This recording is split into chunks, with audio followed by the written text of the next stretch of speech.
If my mental health was a priority, I wouldn't be as successful as I am. I respectfully disagree with this beautiful and handsome man. Instead of making $10,000 in profit in February, make $7,000. With other employees. Of course. I respectfully disagree that to scale a business, you need to hire more people. Why are most meetings in companies just a waste of time? People use meetings to delay action. I do agree that most of the meetings in the companies are wastage of time. Business success is a strategy, is the right decisions, making a change of your decisions. And I am Zafar Khan.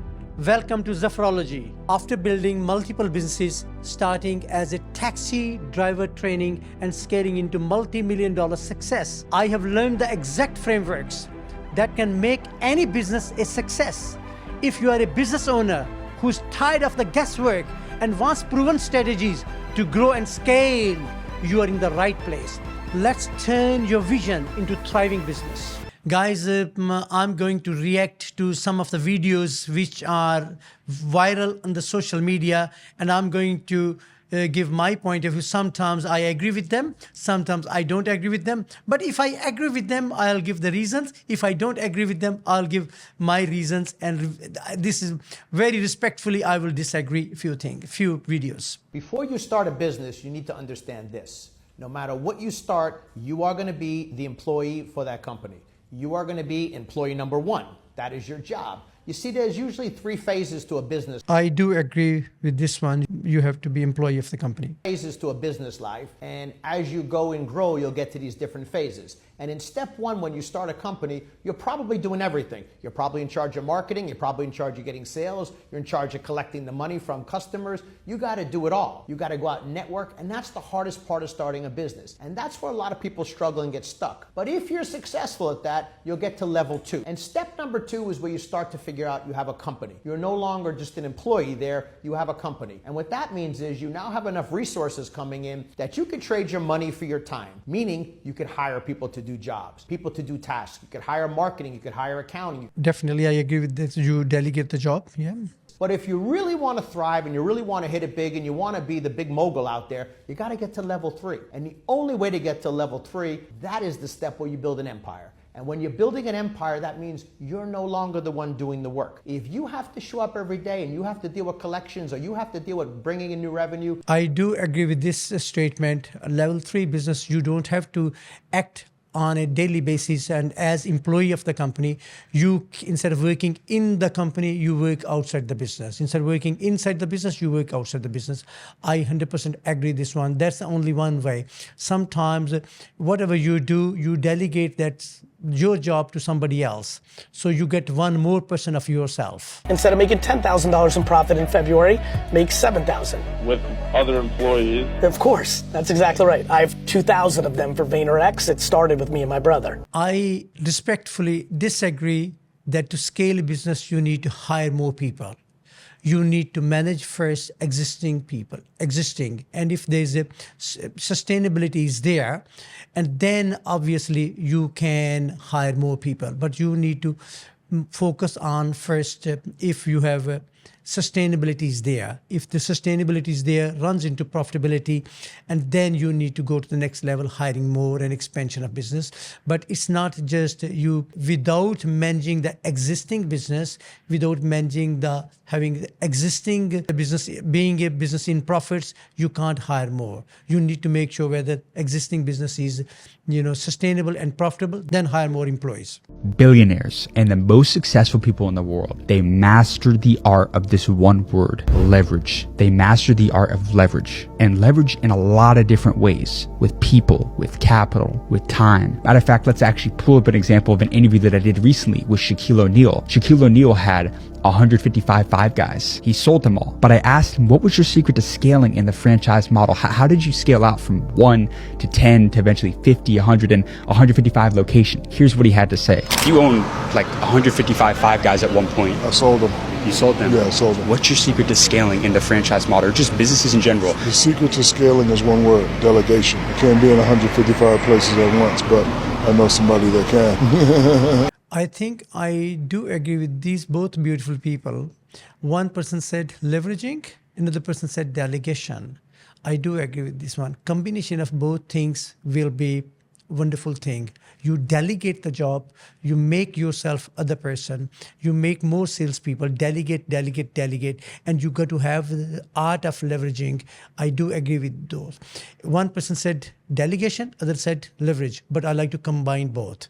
I think leverage and delegation is a beautiful advice. Listen, building a business isn't about luck. It's about having the right blueprint. I have spent years scaling many companies into a multi-million-dollar empire, and I have put everything I have learned into my latest book, 8 Pillars of Business Success. It is the exact framework I use to build, grow, and dominate in business. If you want real strategies that actually work, this book is your recipe. Everything you need to grow is one click away. Get your copy now through the link in the show notes. Back to the episode.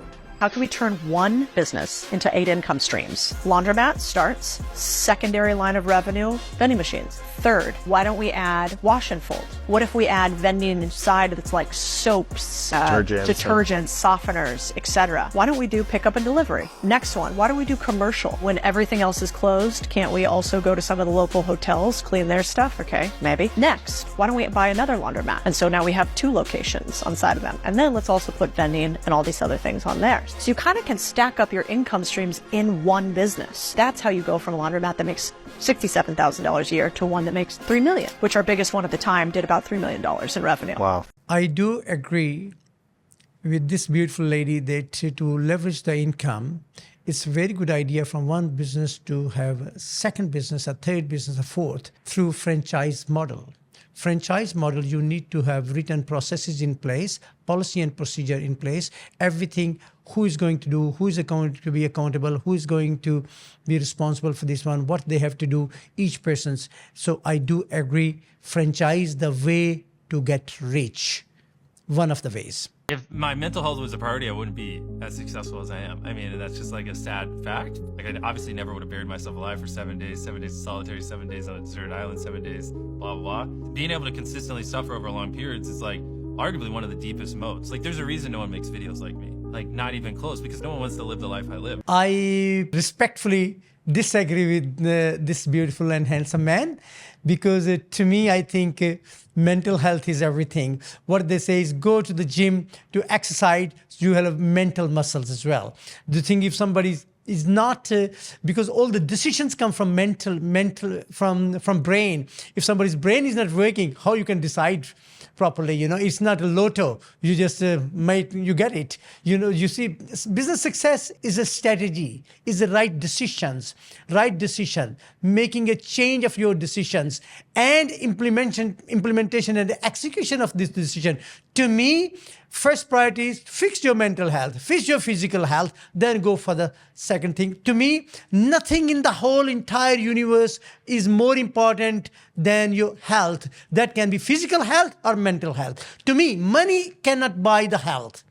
And money is not more important than health. If you have tons of money, but you can't eat anything, what's the point having money? If you have lots of money and you can't enjoy it, and you can enjoy it only if your mental health is active, and I have a different point of view. So mental health is the most important part. I will pay attention on mental health. I became a millionaire at 23 years old, and the biggest piece of advice that I could give you guys is that networking is completely overrated. Everybody's like, oh, let me network with you. Let me create a group chat. Let me blah, blah, blah.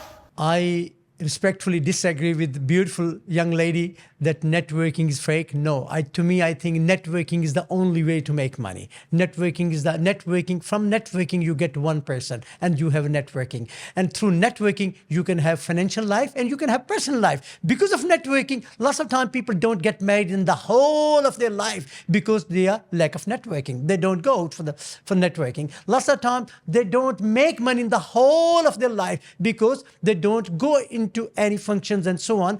Being part of the function is called networking, but I strongly believe networking is the way for your personal life, or for your emotional life, and for your business life. Why are most meetings in companies just a waste of time? People use meetings to delay. I do agree that most of the meetings in the companies are wastage of time. To me, meetings are bullshit unless there's an execution plan is there. If the execution plan is there, then meetings are blessing. To me, execution means the day we have a meeting, within 1 week, you have to start execution or complete execution. If the meetings have execution, it's a blessing and it's a way forward. Hi guys, that was my reaction to some of the videos. If you like me to react to more videos, please comment below and I will try my best to react. Whatever my point of view is, because my reaction is based on my 30 years business experience and business success formula. Thank you. Thanks for tuning into Zaffarology. If you found value in this episode, the best way to support the show is by leaving a 5-star review on Apple Podcasts and Spotify. For more content, find me on all social media platforms or visit zaffarkhan.com. Keep learning, keep growing, and keep smiling. I will see you in the next episode.